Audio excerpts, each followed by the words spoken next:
I look for toughness. Physical toughness? Mental toughness. Can you be coached? All of our coaches were very unorthodox. We coach extremely hard, a little harder than most like in today's time. Yeah. So we kind of look for tough families, and we look for families. What does that mean, tough families? How can you tell? How can you identify a tough family as you? The first month of practice. The way we coach these guys, we coach them really hard. Would you agree? Yeah. Were you ever intimidated by that? Did you feel like this isn't for me, or? The first month I thought it was a little overboard, but then once I got into it, it was easier over time. Why did it become easier? Because you changed? Because they adjusted both? I think we both adjusted, and our relationship just got better over time.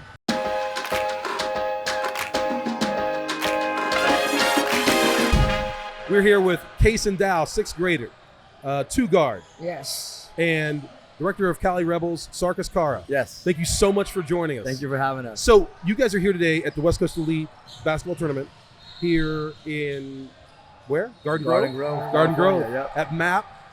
What brings you here? We've been supporting West Coast Elite for the last 7-8 years. Yep. And they throw good events. We have good relationships with them. They always take care of us. Yep. And they field really good teams. And so we've always supported them, and they've always reciprocated support to us. So it's a good relationship. You're on the clock today. Yeah. You have to play in about 20 minutes, 25 minutes. I have to let you go soon. But I want to get into it if we want to do a speed round with you guys, yeah? Sure. So you brought along one of your star players today. Why'd you bring him along? He's been with me since day one, since we started our first 11U team. Which was years ago. Well, we started our first 11U team about 3 years ago. Yep. We've always done 13U and 14U. Understood. We kind of branched out to the lower levels as time went on. Because Cali Rebels has been around for 10 years. Yeah, 10 years. Yeah, 10 years. So what drew you guys down lower than your typical offering? To be honest, I don't really believe in 11U and 10U club basketball. Okay. We have a bunch of kids that are just chasing the ball. They can barely get it up to the hoop. Yeah. I didn't really necessarily call that basketball, but as things have evolved and kids are training now and the skill sets have gone up, and now kids can do so much more on the basketball court. I'm sorry, go ahead. As kids can do more on the basketball court now, it made sense with the demand that we had to start to branch out to that 12U, 11U, 10U. Is that area. something that's happening only in Southern California, or is it around the country, the world? I mean, basketball is the biggest sport in the world, I think, besides soccer, worldwide. What do you think happens in the next 10 years as a result of that? Because it's changed. I mean, when you and I were growing up, it was a very different landscape in terms of basketball training for that age group, older. What do you think happens?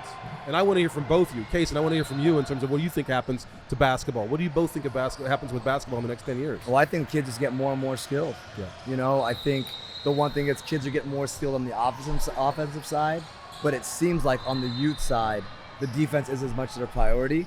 Is not or it's is? Not. It's not, because kids train with trainers, but there aren't any trainers defensive specific. So is that what you focus on? I'm huge on defense in the club, and I don't train at all. Yep. But in our practices, the first 45, 50 minutes, it's all man-to-man defense. You don't see a lot of man-to-man defense in the youth You're world. known for that around here. We're known for that around here. Yeah. So what do you like, the offensive side of the ball or the defensive? I mean, you're a 2-guard, so that means you're jacking it up from deep. I like both, but I would choose from either one. It's better to get both on each side so you can play each side and stay on the court. Lefty or righty? Righty. Have you always been a righty? Yes. How are you going to your left hand? Okay. He sometimes gets on me for not using my left hand, but we're getting there. Now, do you like creating at all 3 levels? Are you more of a 3-point shooter? Are you a drive and dish guy, a driving guy? You like your mid-range or your floater? Talk to me about it. I'm more of a 3-pointer or an attack distributor guy, trying to get the ball to my teammates they can score. So I'm going to ask him the same question. You guys have been together since you first started to organize basketball at a club level. Yes. What connects you two to each other? Because it's not always the right fit between coach, trainer, child. What's the difference? So my brother used to play. He joined first, and then I just started connecting with him and all the other coaches. So then I decided to join because I didn't have a team to play with. So were you, during practice, were you just down there shooting around? You saw him? How did you go from your brother to he being one of his stars, if not the star? So he was actually the one that would come up to me and then tell me if I wanted to play with him or not. And then me and my dad kind of figured it out to make time, and then I started playing with him. Can you identify talent at an early age? Yes and no. Explain that dichotomy. It's tough. Some kids really they kind of sprout super early and die off later on. You've seen that happen. Oh, I've seen that all the time. It happens These all kids the are time. super ballers at 10, 11, 12 years old and then plateau and They'll they're done. fizzle out, right? Yeah. And then there's kids that are just not very good, and then all of a sudden their senior year they'll shoot up. Obviously, genetics has so much to do with what goes on. Yeah. And again, so you can see some kids that weren't skilled, you would never want them on your team, and then you see them the sophomore year, and all of a sudden like, I want to play with that guy, and he's like, I don't know if I want to play with you. He's getting recruited. He got no love at a young age. And then there's some guys that got a lot of love at a young age that fizzle out and just kind of fall off the face of the planet. So how do you identify the right fit for you? Are you looking for a great athlete you can train? Are you looking for someone who will fit into your system? What is it? I look for toughness. Physical toughness? Mental toughness. Can you be coached? All of our coaches were very unorthodox. We coach extremely hard, a little harder than most like in today's time. Yeah. So we kind of look for tough families, and we look for families. What does that mean, tough families? How can you tell? How can you identify a tough family as you? The first month of practice. The way we coach these guys, we coach them really hard. And would you agree? Yeah. Were you ever intimidated by that? Did you feel like this isn't for me, or? The first month I thought it was a little overboard, but then once I got into it, it was like easier over time. Why did it become easier? Because you changed? Because they adjusted both? I think we both adjusted, and our relationship just got better over time. And I think that comes down to the key word is trust. Trust. If coaches can develop trust with their young players, then we can coach a little extra hard because the players know we care about them. That's a word that's bandied about all the time, trust. Yeah. But it's an ephemeral idea. How do you, or maybe it's as simple as maybe it's as easy and as utilitarian as it's used, as it is ubiquitous. Yeah. How do you establish trust in players, a real trust in players that then you can leverage to coach them in a hard way? I think the biggest thing is that players need to know that your background is of basketball. Right? Well, explain what that means. Either you played, only playing doesn't make you a good coach, and only coaching doesn't make you a good coach. Being a student of the game makes you a good coach. How do you convey that to 10, 11, 12-year-olds? How did he convey that to you? Probably he was just like, he showed us what to do, defense onside, meaning like he's showing what to do on each side, every single point of the game, every single little detail you need to know. Most coaches I've played with don't usually do that, but like he gives us the little details to show what we need to do to fix everything. And you were able to identify that in him pretty early. Pretty early. I coach at Foothill High School. We're a pretty high-level program. Yeah. And I've coached at Santa Margarita as well? I've done it. I coach at Santa Margarita as well. So I've been around a lot of high-level basketball. Yep. And I've been around a lot of good mentors. Guys that have won at a high level, guys that teach, they demand from their players, they hold their players accountable. They don't bend on their standards. They treat the top player just like the last player that comes off the bench. You do the same thing? I do the same exact thing. Have you seen him do that? Yes, he does. And when you see that, how do you respond to it? Because sometimes you might want special or deferential treatment, or maybe you don't. I think it's fine because like at the end of the day, he'll still show love to everybody on and off the court. So like even if he doesn't, like you just gotta go to work, do your thing, and just like give him more trust and like yeah. When you find a player that you think, I can coach this kid, how excited do you get? I get super stoked because I know I can basically push him to his brink and he won't give up on me.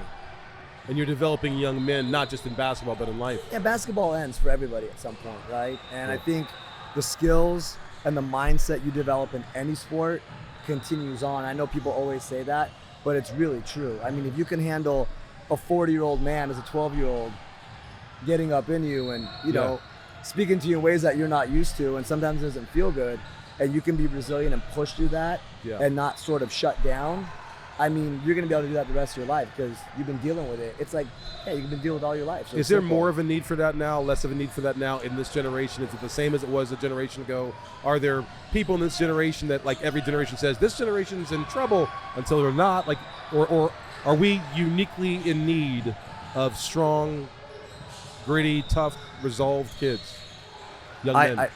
I'm not a psychologist. I don't have any data to back what I'm about to say. The only data I have is what I've experienced in a small pool of people. But, when you talk to a lot of these coaches out there, they're experiencing the same issues with their kids: lack of mental toughness, lack of detail. lack of care. Like, we want to win games, and the way I see it, and it's really changing in our club. Kids just want to play and get minutes and score 20 points versus go and get a W, right? Which is more important to you? They go hand in hand. If you want to win, you're going to be good. If you just want to be good, you're not going to win. Say that again. If you just want to be good, you won't win.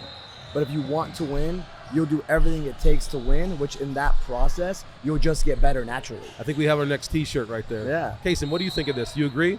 I agree with that, yeah. But, like, I've seen it with my teammates that have left and stayed. Some of them just want to go play work and, like, don't listen to coach. That's why they all left. But, like, for me and all my other teammates, I have 2 teammates that have stayed for, like, the longest time. We actually trust Sarkis and, like, listen to his system and his details that we need to learn from. And so you've been 3 years together, is that Yeah. correct? Yes. So what's next other than this game in 15 minutes? Getting to the next level. Basically trying to find out what I need to do to get to the next level. He's done a great job of doing that. I've definitely seen a big step from me and my teammates of getting to the higher level. So are you playing Cali Rebels only this year? Like, are you playing on a school team, other clubs? Like, what does that look like? I played with a different club earlier in the year, but I left because, like, they didn't really give me much to show from. So, yeah, this is the only team I'm playing with right now. Is that one of the value propositions you offer?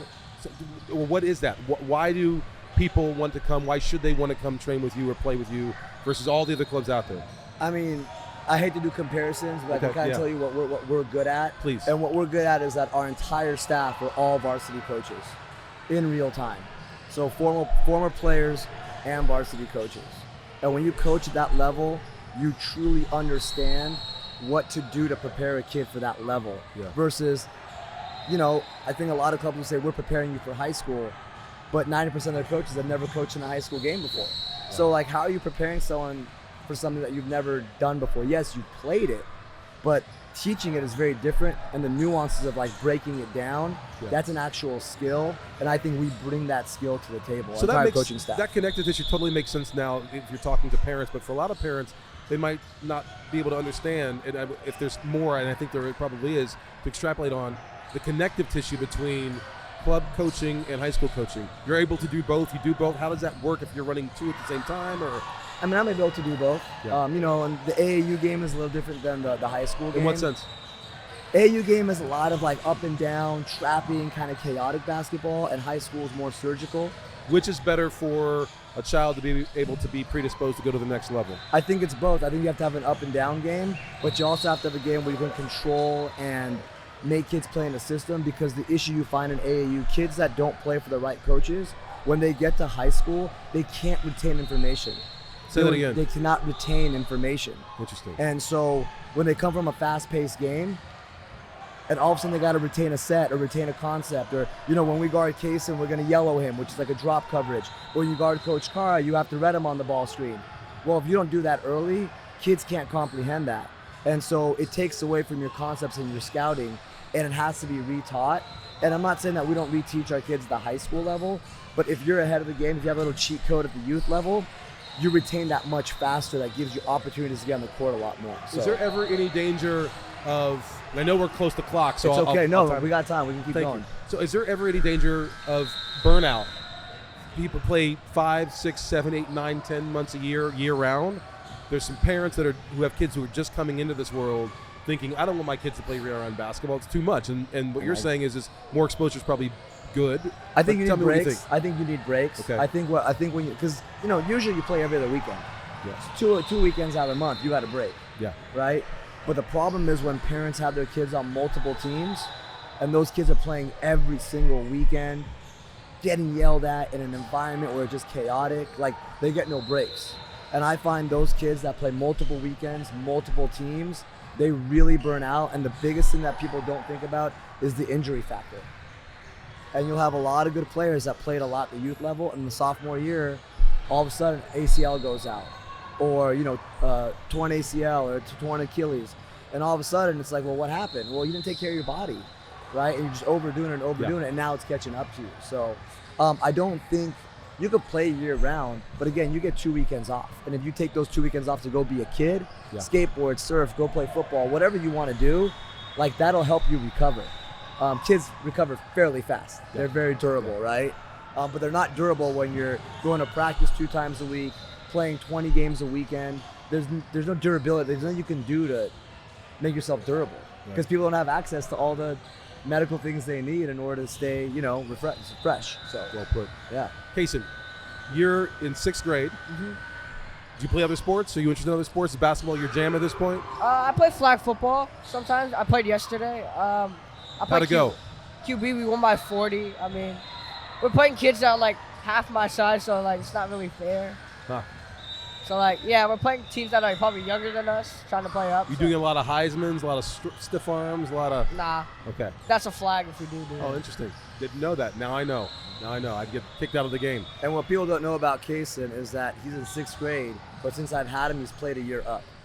So I have 2 players, Julian Arzola and Cason Dow, who play on our top 7th grade team, who are a year down.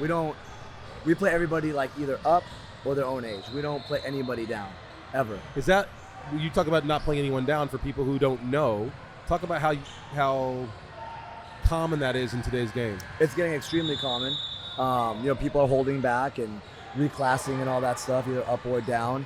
I think there's positives, there's negatives to it. My biggest thing is if you're going to reclass and hold somebody back in 8th grade, don't play them in 7th grade because they're holding back. Play them in 8th grade, play them up, right? Because, of course, if he goes plays with 6th graders, he's going to dominate. If he goes plays with 5th graders, he's going to dominate. Yeah. But that's a false sense of reality. And at that next level, you're playing guys 3, 4, 5 years older than you. So if you're going to hold back, And you've seen that as a high school you coach. see it all the time. You see it all the time. Cason, when you first started playing a year up, were you nervous about it, scared? Was it daunting? Yeah, it was a little fast-paced for me. I mean, I've done it for basically my whole life, though. But, like, with Sarkis, it made it a little bit easier because, like, I have teammates I can trust so we can go to work and have other options to go to when somebody's having a down game. How long did it take you to adjust? Probably a year or 2. I mean, like, you start to get in the rhythm of it, pick up with the speed, and get in the lab, trying to get to work. Okay. And I know we're closing off because I know you got to go warm these guys up. Yeah. What's next for you as you build, a pretty extraordinary program in Cali Rebels? Retirement. Hang out with my girlfriend, Congratulations have on fun both with my fronts. have fun with my family. I No, hear but just continue to grow. I think getting our message out there. Our high school. What's the stuff. message? Hoops. Make it about basketball. Make youth basketball about basketball. Versus nothing what? else. That's a whole different ball game, man. Anything you want to dip into or not at all? Not that really. we have to. Not okay. right now, but Okay. We'll just leave it at that. We'll leave it at that. yeah. So make it about hoops and Make it only about about hoops. hoops. Coaching hoops, making it about the kids. You can find directors sometimes, even myself, kind of, railing off with like getting our egos in the way. But Yep. at the end of the day, just keep it pure, and then hopefully, continue to grow our youth side. Our high school brand run by John and Maguna, it's a huge brand. We got a lot of Division I basketball players, lots of college basketball players there, and we throw great NCAA events. He does a good job there, and hopefully we can continue to grow that and get kids seen and put them on the right platform, Yep. and continue to help young men fulfill their dreams. So When we have more time, we'll talk about more things in depth and breadth. yeah. Right now, I really appreciate you joining us, Yeah, Coach. thank you. Fantastic meeting you. I look forward to great things from you in the future. Thank you. Guys, wonderful time. I know you have to get going. Yep. Stretch out, kick butt, Coach Sarkis Kara, Yes. and Cason Dow of 6th grade, 2-guard, right-hander. How many points a game? 20, 30, 40 points a game? What do you drop? Wishes. Maybe like 5 to 7. I mean, I pass the ball a lot, and then like I can have my other teammates score usually. Beautiful. Thank you guys so much for joining me. Talk to you next time. Thank you for having us. We appreciate it. Perfect. Thank you very much.